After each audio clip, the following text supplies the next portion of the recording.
Blagdansko ozračje u subotu je u Vukovaru zasjenio incident kada je skupina starijih pretukla skupinu mladića, među kojima je bilo i maloljetnika koji su završili sa težim tjelesnim ozljedama, frakturom lubanje i kosti lica te nagnječenjem prsnog koša. Vukovarski gradonačelnik incident je najoštrije osudio. Da je nemoguća situacija da imamo tjeskobu i strah bilo koga od svojih građana kada trebaju izaći na ulicu, pa tamo odlazili i na utakmice, nogometne utakmice, znači apsolutno sam za nultu stopu tolerancije na nasilje po tom pitanju. Penava je potvrdio kako su prema prvim informacijama napadači pripadnici navijačke skupine Bad Blue Boys. Kroz informaciju koju ja imam izravno od mjerodavnih službi, apsolutno tema je bila odakle ste i za koga navijate.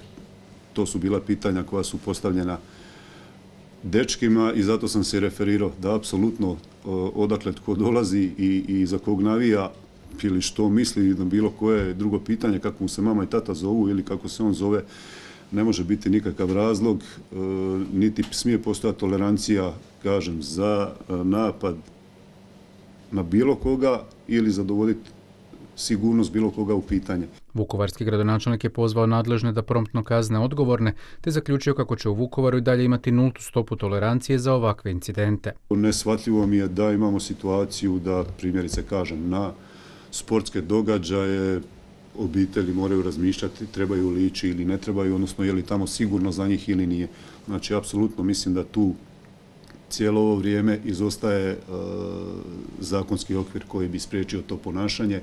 Kad to govorim naravno imajući u vidu da imamo i primjere u zemljama koje su imali puno gori problem huliganizma na sportskim događajima koji je riješen promptno kad je bila politička volja. Penava je zaključio kako je iznimno važno sada odreagirati kako se incidenti poput ovog ne bi ponovili, a treba primijeniti i represivne mjere jer sa sigurnošću građana ne može biti kompromisa.